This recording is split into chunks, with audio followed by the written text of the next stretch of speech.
series. It's so nice to have you here with us this morning. My name is Darlene James, and I'm a member of the First Friday Forum team. It seems as if we were just here introducing Larry Lambourne. Yes, we were just 2 weeks ago. Larry was a fantastic speaker who taught us so much about China and what to look for as we move forward in this complicated world we live in, as if we didn't have enough to think about and worry about. But being informed helps us make smarter decisions. We tape our speakers, and you can revisit Larry's presentation by going on our website at lopc.org/first-friday-forum. It usually takes about a week after the presentation to get the site ready for you, and it is ready now. We had a little more trouble, so we know that it's ready now. You cannot tape a speaker on your own, and we do that for you. You see the slate of future speakers up on your screen. Devin? There we are. We try to be perfect in getting all our information together before we advertise, but we found out last month, not in the summer when we were doing this, the first Friday in April is Good Friday and a very busy time around our church. So being blessed with speakers who are flexible and generous will be on the second Friday in April, April 9th. We will remind you as we get closer because you already know you need to sign up for each speaker each month. We found things, meaning the sound and video and slides all worked well 2 weeks ago, and we're hoping for more of the same today. I will remind you of how it works and then introduce you to today's speaker. As I said before, I'm Darlene James, and I'm the host today. Mike Rusk, our chairperson of the team, will be our moderator and ask questions of the speaker. If you have a question of the speaker, you may press the question icon on your screen and write a short question. Mike will get to as many of those as he can as we have time for. The presentation will stop at 11:15. You will only see and hear Mike, Devin, our electronics genius, our speaker, Deanne Pearn, and myself on your screens. Now let's move from the Far East to closer to home, Contra Costa County, to our local complicated problems. Deanne Pearn is the executive director of Hope Solutions, formerly known as Contra Costa County Interfaith Housing.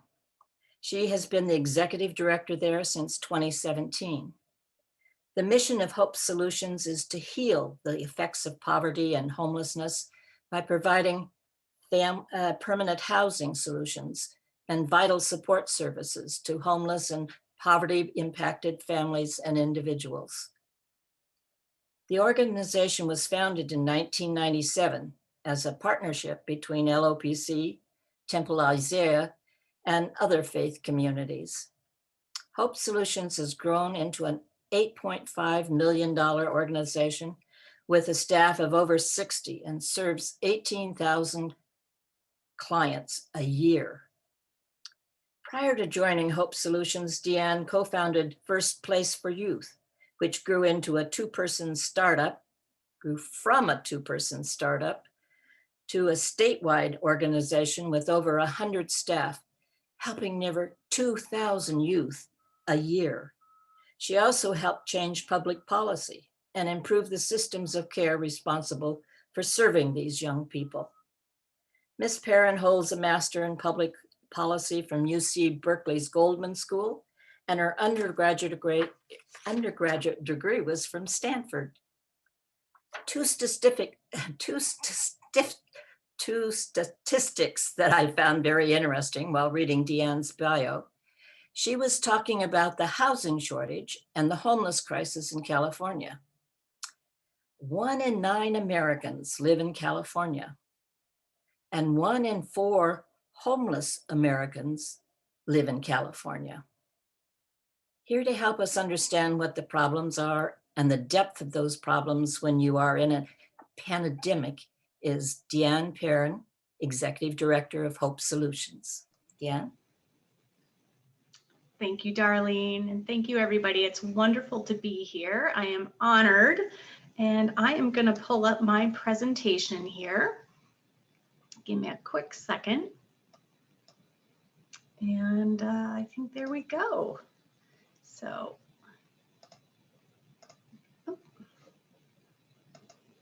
all right, I think you can see that now. We're good. Great. And I just need to minimize. There we go. A whole new world. So thank you, Darlene, for that lovely introduction. I am Deanne Pearn. I'm the proud Executive Director of Hope Solutions, and it's truly an honor and a pleasure to be here with all of you this morning. I especially want to thank Caroline Gears for inviting me today, and Darlene and Mike and the whole team at LOPC for putting this together. As Darlene mentioned, Hope Solutions, formerly Contra Costa Interfaith Housing, was founded by LOPC and a few other faith community partners such as Temple Isaiah in the late 90s. We have grown tremendously, and we've ended homelessness for thousands of families. And I think LOPC should pause, take a minute, and just feel really proud of this legacy that the church has built in the community. I wish we'd served 18,000 people, but last year we served over 2,000 people right here in Contra Costa County, and we're continuing to grow our impact. So today's presentation, I'm not going to spend a lot of time talking about Hope Solutions itself, but I'm happy to take questions later about our organization.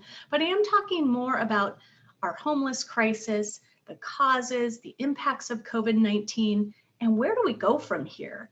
You know, what's next for us? So let's jump in.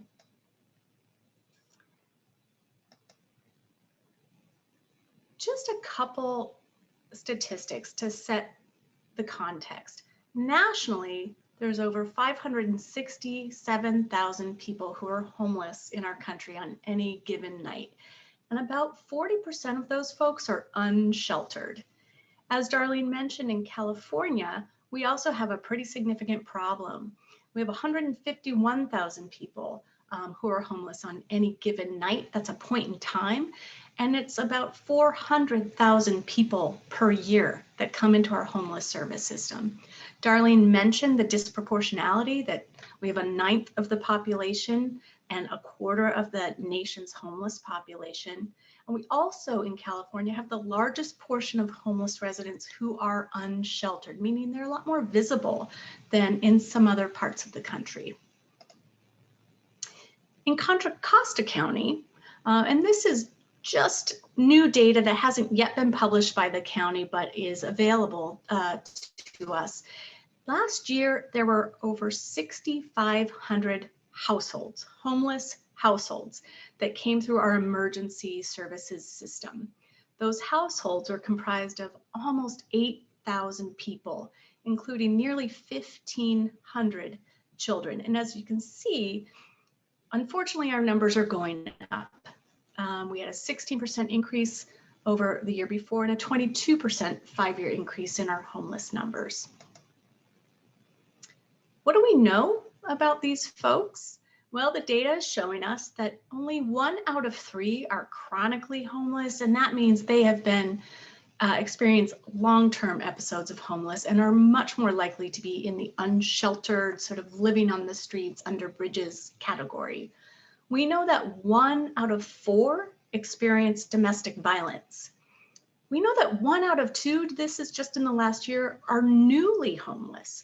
So we kind of have an image of people just being chronically homeless, but there's a lot of inflow coming into our system.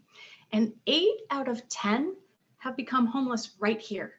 They are from the community, they grew up in the community, they have family in the community, and they became homeless in the community. And I think that counteracts a narrative that we hear sometimes that we're importing homeless people. You know, they're coming here for the weather, they're coming here for services, and that data just doesn't bear out.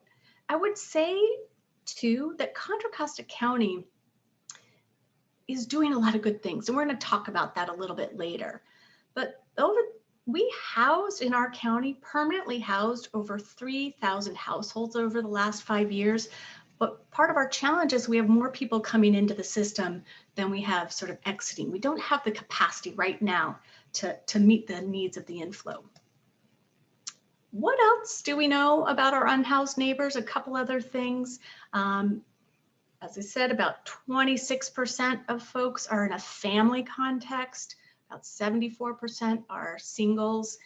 We have a very diverse population of homeless folks. There's about 41% Black, 42% white, and a whole mix of races are represented.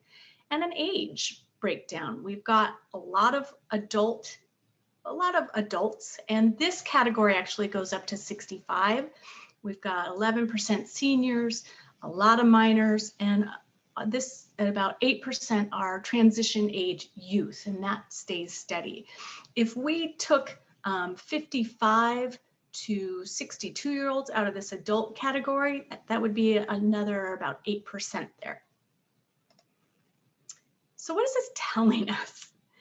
What are all these stats telling us? What it's telling us is that the faces of the people that we think are homeless are a little bit different than maybe our initial stereotypes. For many of us, when we hear something about a homeless person, we might think about a gentleman who looks like this, you know, who's sort of visibly homeless, who clearly has been living out on the streets for a while, might be talking to himself, might be pushing a shopping cart, and so forth. But what's really happening is that the faces of our homeless neighbors are much more diverse and complex. We have seniors, vets, families, transition age youth. There's a very diverse and complicated population that we're serving. I have to take a minute, and this is a whole other conversation and maybe another First Friday forum, to talk about the racial disparity in homelessness. Homelessness disproportionately impacts people of color. There is a through line, a direct through line from our nation's historic institutional racism and the fact that so many people of color are disproportionately represented in homelessness. Nationally, the stats on the left are national statistics that show that Blacks, Native Americans, and Pacific Islanders are much, much more likely to experience homelessness nationally. And that bears out in Contra Costa County too, which I think sometimes surprises us because we think maybe that's not happening here, but it is. You can see by our own data that while African Americans make up 10% of our population, they are 40% of our homeless population. So they're homeless at 4 times the rate. Native Americans are homeless at 7 times the rate. So we have a conversation that needs to be had there. What are the primary causes of homelessness? Well, the big cause of homelessness is lack of housing. And I will say in my career, a lot of good things have happened. There's been a lot of shifts in our thinking and in our policies and in our systems. And I think we are now at a place where we're trying to move beyond thinking about managing homelessness to ending homelessness. And we end homelessness with housing. There's a huge challenge in our wages and a wage gap that I'll talk about. And then there's prohibitive zoning, land use policies that disallow housing development. And there's a disproportionate number of folks exiting institutions, jail, foster care, domestic violence survivors that are much more likely to be represented in our homeless population. I won't go too far into the stats, but this is some really interesting information that shows what it takes to be able to afford housing in our community. It takes a family an average of $91,000 a year for housing, for average housing, to be affordable in our community. If you're working in the city of Richmond at a minimum wage, you're earning $31,000 per year. So you have a $60,000 income gap there.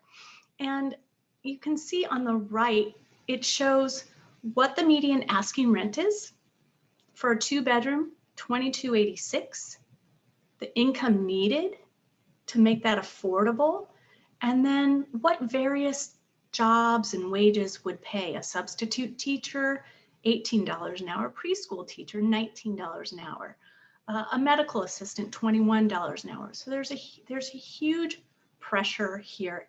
And this disparity between housing prices and wages, that gap has just grown tremendously over the last decade. There's also been some very explicit decisions that we've made on the policy front to not invest in affordable housing. And you can see in this slide is showing you that in 2008, 2009, we had a lot more money, essentially, a lot more public money that was earmarked and dedicated for affordable housing development. And when we decided to disband redevelopment, we lost a lot of the local money that is used as match to leverage state and federal dollars to bring in the resources we need to continue building affordability.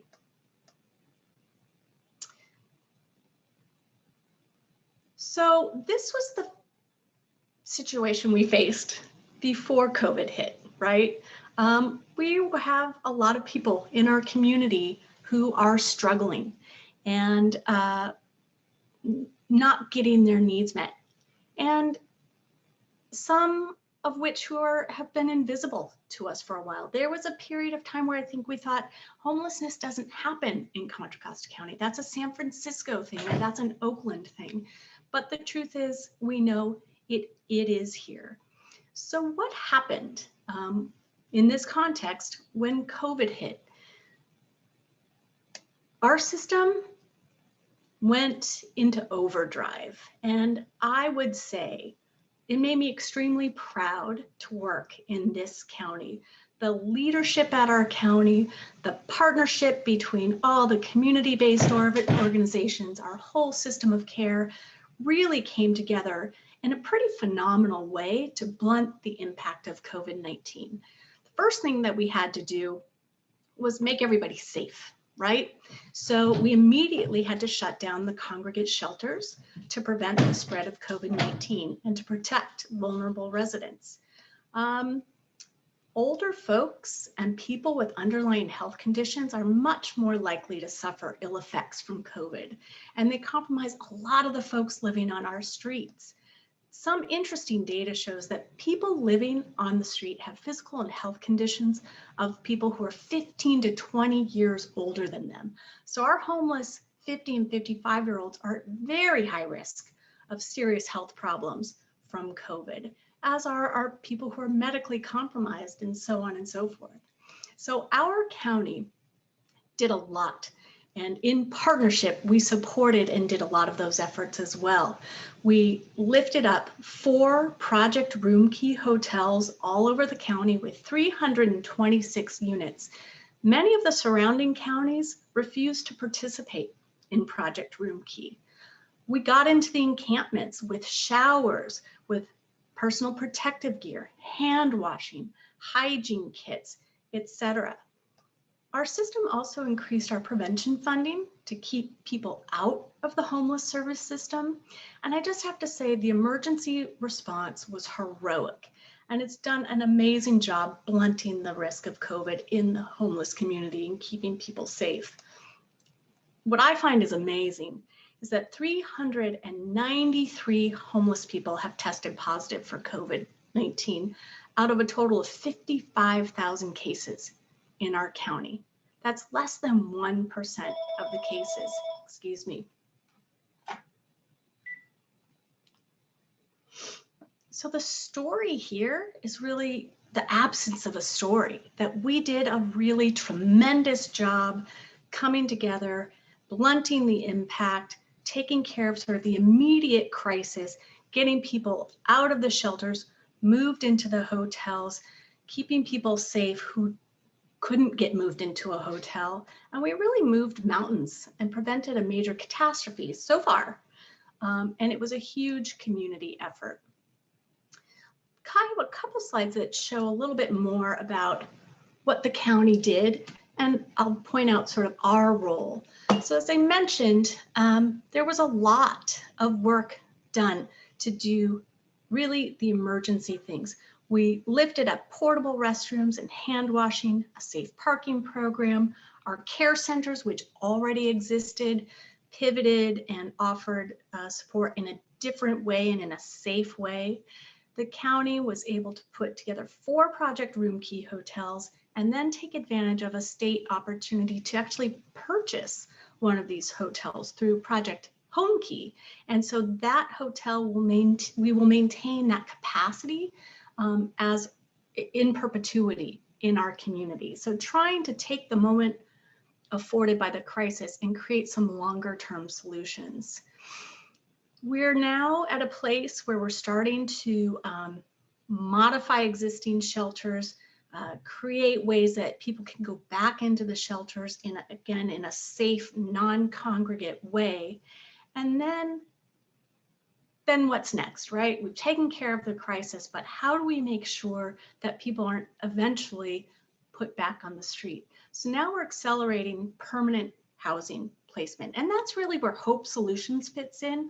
We're sort of that right-hand column of this slide. We are providing the housing navigation services for our whole system of care. We have a team of 8 housing navigators that are co-located in the Project Room Key shelters with other partners who are working with people who are actively homeless, getting them ready to move into housing, finding housing, accessing a little bit of a housing security fund, this flexible funding source, which is vital and critical for creating housing placements and helping people move into permanent and sustainable places. And it's not always their own place. You know, we are not moving everybody into their dream home, but we are moving them into safe and permanent places. It can be an apartment share, it sometimes has to be a room share, you know, and we are ferreting out these opportunities without real money for housing and in any ongoing way, and having really great success. We are also doing rapid rehousing, which is a little more intensive, where people are able to get moved into an apartment. We do all the apartment search, we look, we find, we sign the leases with people. We can provide some short-term rental subsidy. We can smooth out the road bumps. And then there's a lot of case management and services to make sure that people get the skills they need, the income, the education, so that they can take over the rent and it becomes a permanent place for them. Here's just another look at what the county's plan is for how we're going to, again, build on this crisis moment and create some sustainability in our system. It's just another way of looking at what we're doing with the Project Room Key hotels, how we're now layering on the rapid rehousing and so forth.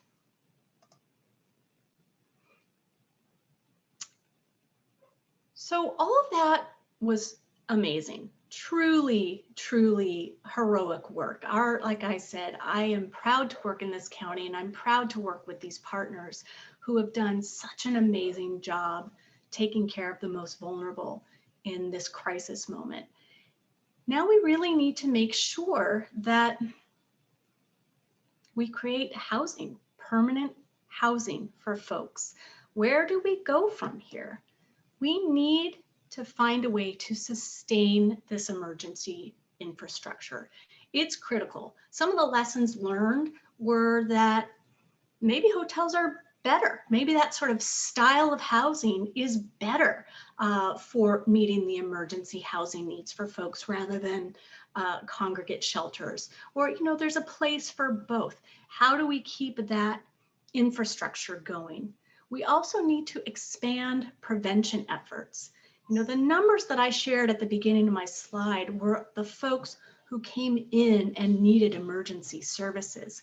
But we have really built out the prevention work. You know, we're trying to do a lot more to keep people from coming into the system to begin with. So if we can keep them housed where they're housed with a little bit of rental arrears or utility assistance. You know, our system has really been building out that piece of the work too. And that's critical, and it's very cost effective, of course. And we have to build more housing. Now that the dust is settling on the crisis, we have to sort of refocus on the long-term solution, which is building more housing across the board at all income levels, and especially creating permanent housing, permanent supportive housing for the most vulnerable in our community. This has been a really interesting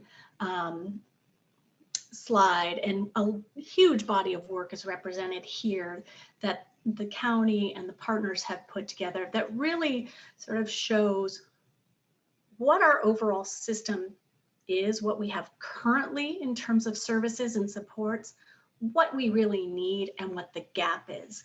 And what I've highlighted in red, again, are the places where Hope Solutions really focuses its efforts on creating permanent housing solutions with the supportive services needed to make sure that people are able to sustain that housing so they're not falling back into our homeless service system. So we have a lot of gaps in our system. We have a lot of need, but I will tell you, having this body of work is new. Having this to point to sort of with the North Star and showing us where we need to invest, and we need to invest in all levels. So all work is good work, but really giving us some focus in our system about where we need to go. I want to talk a little bit about permanent supportive housing. Many of you who maybe know Hope Solutions or have known us for a while probably think of our Garden Park apartments as Hope Solutions. It's a huge part of the work that we do, but it's certainly not all of the work that we do. And it is permanent supportive housing for very vulnerable people who come in through our coordinated system of care, who are assessed and prioritized because of their vulnerabilities. And they are moved into an apartment that is subsidized, and then there's intensive supportive services, mental health services, youth enrichment services, everything we need to do to not just end homelessness, but help pull that family out of poverty and put them on a completely different life trajectory. And that is permanent supportive housing, where people are not time limited. They stay as long as they need to, and then when they're ready, they make the choice to move on. There are no less than 10 national studies at this point that show the effectiveness and the cost effectiveness of permanent supportive housing. So I didn't pull out all 10 national studies for you, but I did pull out a couple of interesting data points. Some of you may be familiar with the RAND Corporation, which is really got an impeccable reputation for its integrity in research. They did a study of a permanent supportive housing in LA of 896 residents. And they found on the left, you see all these decreases in emergency room visits, inpatient stays, outpatient visits, etc. They found that for every dollar spent on permanent supportive housing, both to pay for the housing and the services, the county saved over $1.20 in expenses. It makes sense economically, and it makes sense for the people that we're serving, because the folks are having much better outcomes. They're stabilizing, they're able to deal with the mental health challenges or whatever is sort of led to their homelessness in the first place, and able to really become integrated and productive contributors in our society. Contra Costa County did its own study that found similar results and showed a net savings of over $40,000 per high-risk person that was housed in permanent supportive housing. We have the resources, we know what we need to do, we know what works, and that's what we need to build sort of beyond the crisis. Here are just some outcomes at Hope Solutions. Again, just reiterating that these services and supports, they work, they make a difference. All of our folks are maintaining their housing, they're increasing income, they're improving parenting skills. The kids and children that we support are really seeing huge improvements. One statistic, one story I like to tell is a lot of you may be familiar with the ACEs study, the Adverse Childhood Experience Study, which basically was done on thousands of people. And it's a well-respected body of research that shows there's sort of 10 risk factors, 10 primary risk factors that have that are indicative of long-term health problems, mental health problems, poverty, suicide, etc. And if someone has 4 or more, they're very high risk, okay? If you have 4 or more, and it's things like experienced abuse, experienced homelessness, things like that.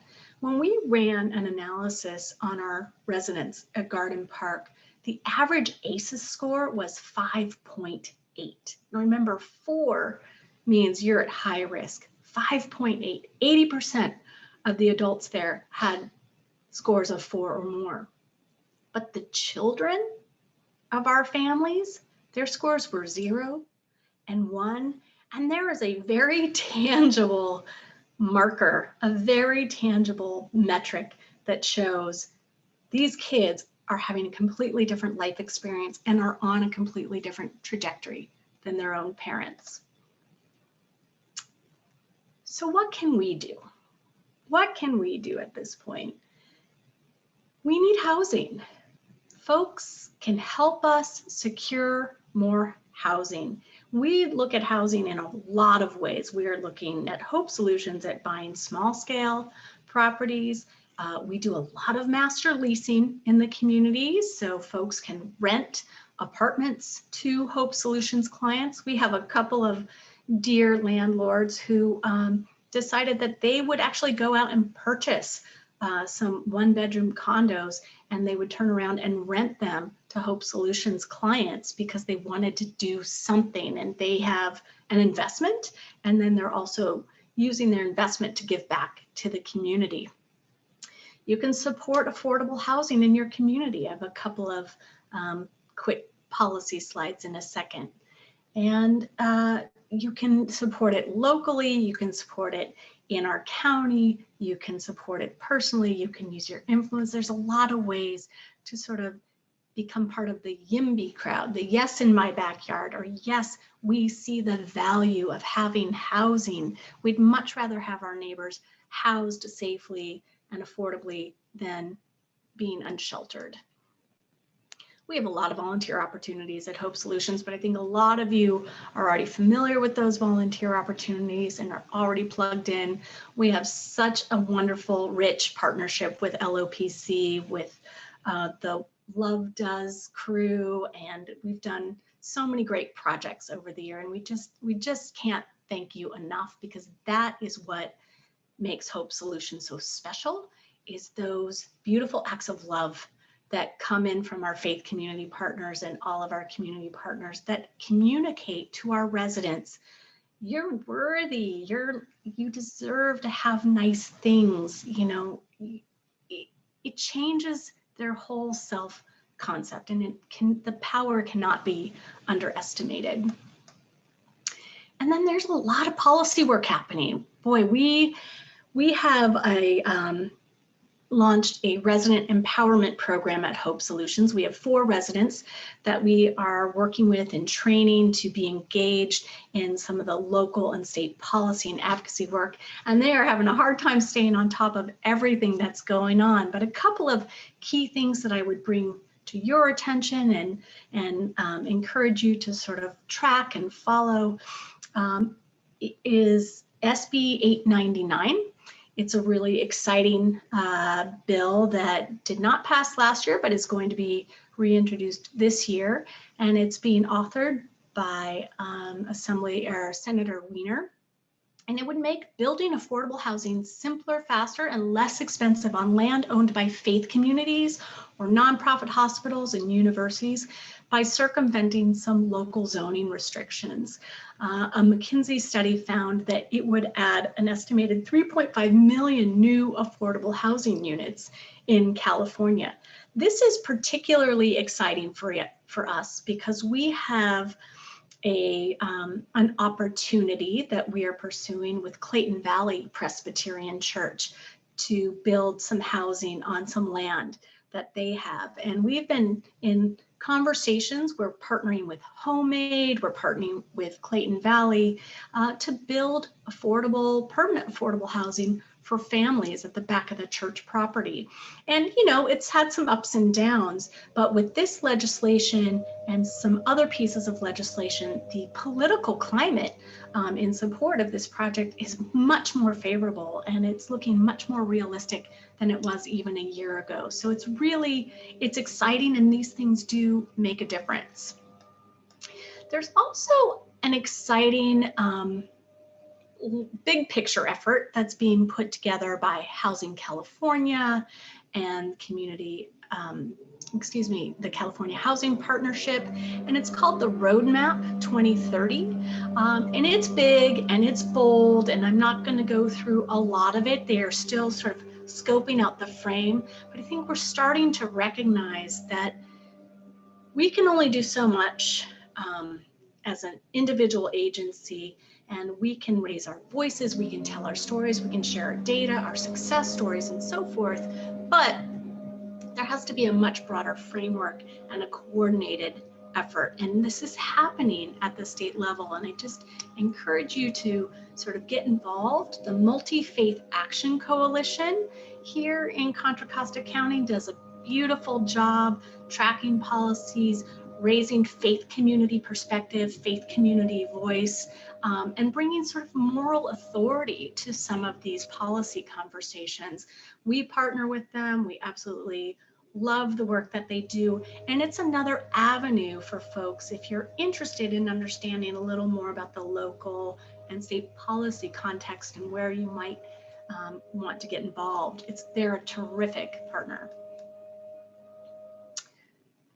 So that's the end of my formal presentation. I love to end with a quote, and I'm sure many of you saw the inauguration and were as blown away as I was by Amanda Gorman, our National Youth Poet. So I pulled a little bit, a quote out of her poem, which I just loved, which is, "When day comes, we step out of the shade, aflame and unafraid.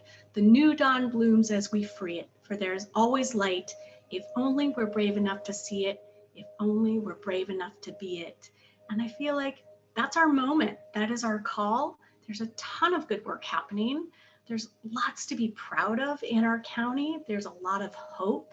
And it truly is an honor to be here and to have you as partners in the work. So I will stop there. Deanne, thank you very much. Of course. I think it was quite interesting. I think we've learned a lot about the problem of homelessness here in the county and the kind of solutions that Hope Solutions has been putting in place. I want to remind our participants there's a QA function that comes with Zoom. Hopefully at the bottom of your screen, you see something that says QA. And if you click on that, then you can enter text form of your question, and it'll be my job to relay these questions to Deanne. So Deanne, we already have a number of questions from people. And the first one is about the average cost of rent in Costa County that you mentioned which was on one of your slides. You mentioned the average cost, what the average cost of rent is. Is that the average cost of low income housing or of all costs? That is, for example, does it include in the average family sized units, say 2 or 3 bedrooms? I apologize. I have some background noise. I hope go away in a second. But that is an average cost of a 2-bedroom apartment in Contra Costa County. So just average rents across the county. So an average 2-bedroom is averaging almost $2,300 a month, which for some of us who are homeowners and have owned our homes for a while is kind of mind-blowing. Thank you. Another question is, how big a factor is spousal abuse in homelessness? Definitely people who are fleeing domestic violence are overrepresented. So one of the slides one of the statistics we found in our data, in our county data last year, was that 1 in 4 were had experienced domestic violence. So it's pretty significant. And Hope Solutions is part of a partnership with Stand for Families Free from Violence and the Family Justice Center, which is also a violence prevention center. And we are part of offering a rapid rehousing program for families that are fleeing domestic violence. And we provide the housing, the navigation, the subsidy support, and our partners are providing more of the case management and services support. And it's been a very productive and fruitful partnership for us.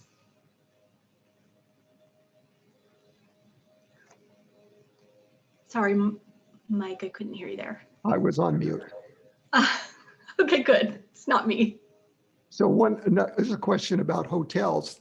We have some homeless people staying in hotels. Are hotels helping with the cost of housing, say reducing prices in order to work with the county? And they're actually curious, what's the average rate paid in the county to a hotel? Yeah, I don't know that specific data because it's the Contra Costa County Health, Housing, and Homeless Department that has forged those partnerships. I think they've arranged contracts, let me say this, that are mutually beneficial to both the hotels and to the client population. They are not donating the hotels. They are certainly getting paid a per diem for those stays, but I can't answer that specific question. I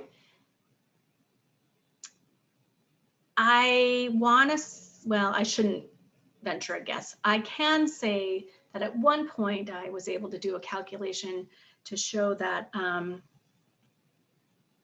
putting someone in an apartment would generally be less expensive. But of course, that takes a little more effort, and we need a place for people to come and be safe and catch their breath. And that's a critical role that these hotels are playing. And then we're able to actually have our staff co-locate at the hotels and help. Since we've got people in a stable place, we can meet with them, we can help them get organized or get their documents ready. It makes it much easier than to move on into a more permanent solution. So it's a vital part of the continuum, but I can't tell you the exact cost. Okay, we have another question. One slide mentioned that 96% of families remained in permanent housing. Could some of that permanent housing actually be subsidized or provided by Hope Solutions or at market rate? It's a mix. Yeah, our permanent housing at Hope Solutions, we offer a variety. So we have sort of the garden park apartments, the site-based, and that is permanently affordable. Residents pay, in all of our permanent housing programs, residents pay 30% of their income towards rent. And then whatever that differential is, then we pay that difference over time. The question was, when you say people are in permanent housing, that permanent housing could be subsidized in the statistics. Yes. Yeah. Okay. Yeah, it could be. I mean, some of ours is, and this is, it starts getting sort of inside baseball. And a lot of this is about, as I said at the beginning, we have a very complex composition of our homeless population. And so what we're getting much, much better at is individualizing services and meeting people's specific needs rather than thinking, one size fits all. And so there are some folks in our community who are so vulnerable and have so many risk factors that we can assess that they are going to need more permanent subsidy and permanent services. And so there's kind of a model for them. And then there's folks, and I've said rapid rehousing a few times, it's a term of art, but that program is really designed for people who are maybe at slightly less risk, who don't need permanent subsidy. They need shorter term subsidy, 6 months, 12 months, 18 months, and they can move along in terms of their income, their education, living wage, so that they can take over the rent on their own at the end of the program. So there's sort of different tiers to meet different needs. But some of the housing does have permanent subsidy attached to it. Much of it does not. I'm getting a couple of questions about, I think it's my audio. I'm certainly trying to turn it up quite a bit, and hopefully it's adequate. So sorry about that. I've got some other questions, and somebody asked a question about ruby slippers. Oh. I think you might want to answer that question. Thank you. That's true. I should put a link in the chat. Yes, Hope Solutions puts together really a beautiful event. Every year we are hosting our 13th annual Ruby Slippers Gala on February 27th. It's a really wonderful feel-good event, and it raises a lot of private revenue for us. We do have contracts and government partnerships, but we really rely on private donations as well. So this year we are doing a virtual event in the comfort of your own home. Wear your red socks or whatever, and it's free. It's February 27th. We've got a really feel-good night. It's short, sweet, but I encourage everybody to join in. It's a feel-good. Good, thank you. I have a question about how does Hope Solutions interact with Contra Costa County organizations with working on the homeless issues? Yeah, so I kind of referenced it, and I should have gotten more specific at the beginning. It is our core value to work in partnership and in collaboration, to really create a system that is effective and has an impact on the people that we serve. So we recognize and try to play to our strengths, our core competencies, and partner with others. We are deeply embedded in Contra Costa County's Continuum of Care is what it's called. And the County Health, Housing and Homeless Department, H3, is sort of the lead agency for this department. And we partner with Shelter Inc., with Trinity Center, with Monument Crisis, with White Pony, with the Food Bank. We have a lot of linkages. We are often serving the same folks. And so we're always coordinating care and partnership and coordinating the work so that we're not stepping on each other's toes and we're really playing to each other's strengths. So we are in constant conversation with them. I sit on the Council on Homelessness for the county, and that is a coordinating body that advises the Board of Supervisors. And we have Trinity Center there, we've got police departments, we have the school district, we've got lots of partners there, and that's a big part of our work too, is making sure that it's happening in collaboration. Thank you. We have several questions about the impact of alcoholism and mental health issues on homelessness. Would you answer or provide some more input, discussion of that? Sure, absolutely. That is absolutely a challenge that we face in serving our homeless population. The last statistics I saw were that substance abuse was prevalent in about 30% or so of folks. Mental health is roughly around that too. So it's definitely in the population. Oh, I lost my train of thought. Oh, got it. our system of care, and this is another really important policy and value change that has happened in my career here in homelessness. We now believe, and the system is designed to be housing first.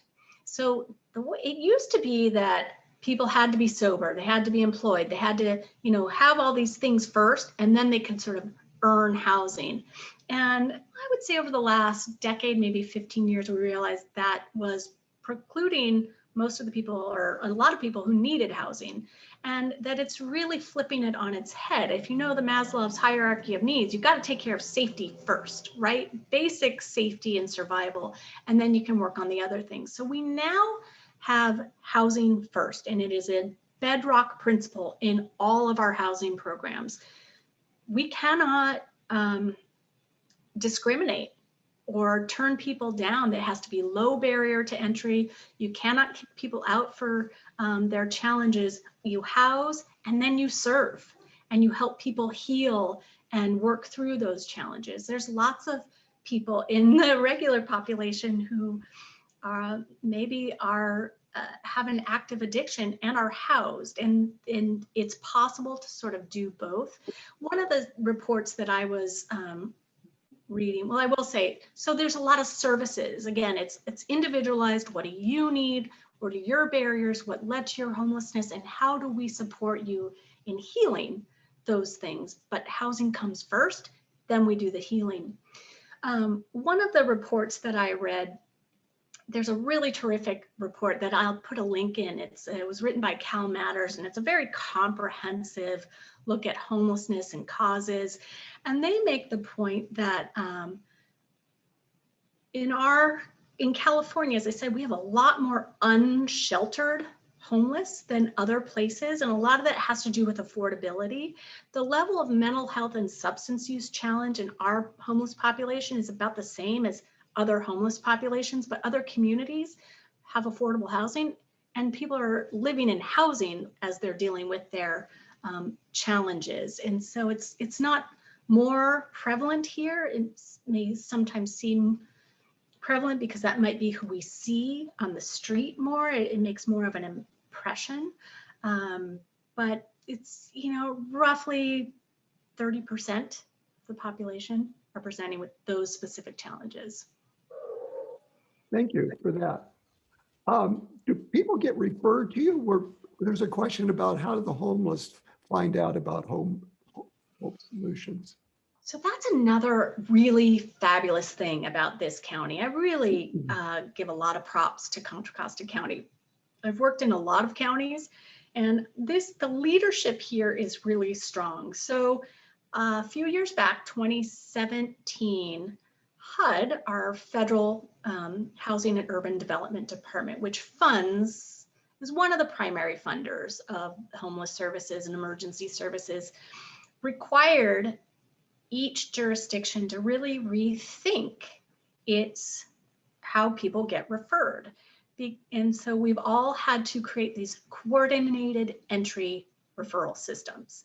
And prior to this coordinated entry system, we did have a situation where if you were homeless, you had to call every provider, get on their list, maintain your place on their wait list. Maybe one spot would come up, and maybe it really wasn't the spot you needed, but that's the spot, so that's the one you got. And it was a lot of effort, and we found we were not always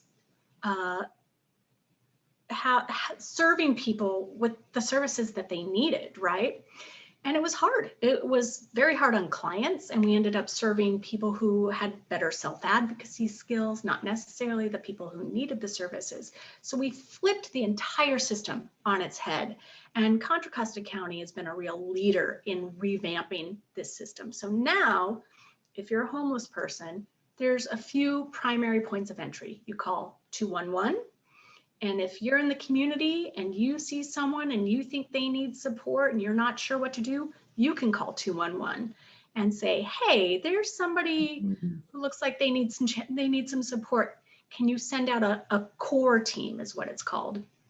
So you call 211, or you would go to one of the 3 or 4 care centers that exist in the community, or you would call or go to CORE. And so we set up these core teams. They're community outreach and engagement teams, and they wear these big yellow jackets, and they are in the encampments, and they are along the railroad, and they're by the BART, and they're building relationships with folks and bringing them into the system. So now people come in, they get an assessment, everyone gets this assessment, and we have a community list of who's homeless, are they a family? Are they a single? What's their vulnerability score? Everyone actually has a score. And then we're constantly checking the list. We've got an opening at our permanent supportive housing program for families. Great. We take the person, the family that's at the top of the list with the highest vulnerability and who's been homeless the longest. So now we're serving the right people with the right services, and we're also doing it in a coordinated way that's more human-centered for the clients, right? They're not having to tell their story to 20 different organizations. So there's obviously kinks, but it's working really, really beautifully and really forcing these important collaborations. And we're getting the right people into our service delivery system. So I know it's a long answer, but it's been a tremendous body of work that we have been partnering with the county on. And that's where we set up our housing navigation program. That was a critical part of coordinated entry. Once we get these folks, then we need to get them housed, right? So that's a piece of work. Deanne, thank you for taking the time to answer that question. I thought that was extremely helpful. And having been involved a little bit with homelessness some years ago, that seemed to be a frustration of how do you get people the help that they really need. So I was part of that generation where they tried to get on every list. Yep. I have a question here about COVID-19 and vaccination, which is so much in the papers and on many of our minds. And so the question is about the homeless. Are they getting vaccinated? Are they getting prioritized for vaccinations? Do they know how to sign up? I would like to hear you talk about that. Sure. No, it's a great question, and it is timely. We were having this conversation just yesterday with our council and homelessness partners. So the homeless service workers are considered community health outreach workers. So they have been prioritized, which is really, I think, tremendous foresight on our county's part. I was talking to a colleague last night who works in a different county, and that county has not made that decision, and they're really struggling. They're struggling because their frontline essential workers who are serving the homeless are not protected. This county has made an effort to do that for the staff, which is terrific. As far as the clients themselves, there is no special prioritization. They fall along the regular sort of mostly age-based prioritization. But we've got a lot of seniors. We've got a lot of medically compromised people, especially in our permanent supportive housing. So we are going to be advocating, but truly it takes advocacy. It takes education. I mean, our minds are spinning, very much so for our clients, right? So that's where the services are so important. Our case management teams, our core outreach partners, we are all going to be working very, very, very hard to educate, support, cajole, incent our populations to get the vaccine. I will tell you, I'm surprised at the resistance. We have been working through that as an organization, trying to create incentives and support and really education and trust. There's a lot of erosion of that for good reason, especially in lower income communities, communities of color. So we have some big barriers to overcome to get people to want to take the vaccine. We've made tremendous progress on that, but that's going to be a body of our work too. It's not just access, but working through people's fears and concerns and worries and building trust. So there is no special priority, but a lot of our folks will get vaccinated just because they're in the vulnerable categories. Okay, thank you. We have a question about what a person can do to help support SB 899. Do you have a contact, especially in a multi-faith organization? Yeah, A person can help support that. Sure. So the Multi-Faith Action Coalition has a number of subcommittees. There's a housing subcommittee. The committee just set up a couple meetings with local legislators. I know there was a meeting with Rebecca Bauer-Kahn 2 weeks ago to try to solicit her support for the bill. So I would say Jan Warren, I can get some contact information, is a good person if you're interested in supporting the policy work. Jan Warren from the Multi-Faith Action Coalition, Melody Howe-Weintraub, who has been very active in that coalition as well. So there is active work happening with our local legislators trying to garner support for that right now. I can tell our audience that we can take these names and add them to our website so you have the people can have some references. Absolutely. We did that for our talk last month as well. Well, I need to get this down to only a couple more questions, and unfortunately I can't get to all of them. There's so many people have lots of questions about what your group's doing.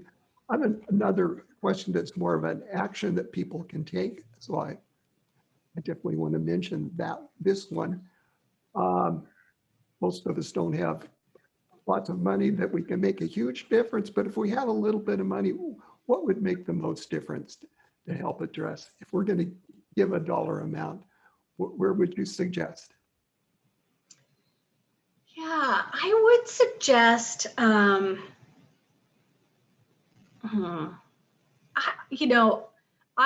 would suggest certainly at our organization, every bit helps. We are generally 75 to 80% government funded and 20% private. And that comes from, $25 gifts to $25,000 gifts. Like every bit really matters. And in our organization and in a number of the organizations in our community, they're very lean. We are, less than 10% goes to admin. You can be rest assured it's going to community and going to people, into their housing and into their services. There's opportunities to, we'll be launching a capital campaign because we are committed to buying 50 additional units of permanent affordable housing. One of the challenges we face in our master leasing situation is we're able to get affordable units pretty quickly, but just like everyone, we're subject to rising rents, and it doesn't guarantee that housing stock is available 15, 20 years from now for folks who need it. So we will be launching a capital campaign, and we will need gifts of every size to really build properties that will be part of the community fabric for a long period of time. Every bit helps. Every nonprofit really appreciates every gift. It all makes a difference. Thank you. I'm going to end with one last question, and I can ask a question that answers 3 different questions. Okay. I think people are curious about the things that they've been involved in themselves and how that connects with your group.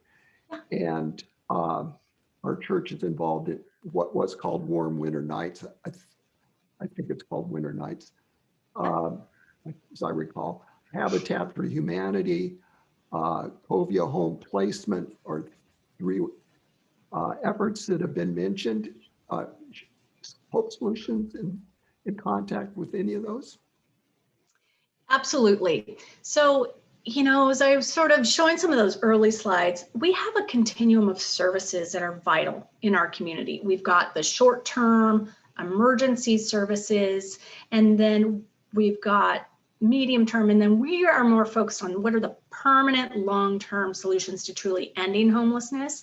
And it all matters, and we all work together. So we absolutely work with winter nights. They struggled a little bit during COVID because of protocols. They weren't able to operate, but I believe they are now operating again. And we get referrals from winter nights into our housing program, right? So again, it's sort of like the hotels. Like, we have to stabilize people. It's really hard to work with folks if they're living under a bridge and they're moving around all the time. It's hard for us to kind of meet with them, get their documents together, put a housing application together, you know, those basic things. So if they're in a place where we know to find them, in a hotel, in winter nights, etc., terrific. It makes it a lot easier to then move them into that next step and into what we hope is the permanent step for them. Covia, absolutely, they do great work. They're really committed to creating room share situations, home sharing situations. It's a great model. I know I've met with her several times. I don't think it's always the right model for necessarily the high risk, vulnerable population that we work with. So, you know, we need all of it. We need housing at all levels. And then there was a third organization you mentioned. Habitat for Humanity. Habitat, right. They're really, they have focused more on building single family homes, but I understand that they're starting to think about helping build more multifamily. And as we are getting into building housing and buying housing at sort of a smaller, more human scale, Habitat's a terrific partner. So yeah, we need it all. Everyone works together. There's not one magic bullet. There's not one magic solution. We need this whole continuum of supports and services for folks. Thank you very much. I want to also thank the audience for giving me plenty of questions that I could ask. I apologize for not getting to everyone. But again, thank you, Deanne. And I'm going to turn it back over to Darlene. Yes, thank you. Thank you again, Deanne, for how fortunate we are in Contra Costa County to have you and your staff working for finding solutions but also being articulate enough to let us know and what we need to know and how we can help. I thank you all for joining us. And remember, our March 5th speaker is Margaret Liu, who's a professor of microbiology and immunology at UCSF. And of course, it's on COVID-15, what you need to know now. See you next week. See you next month. Bye.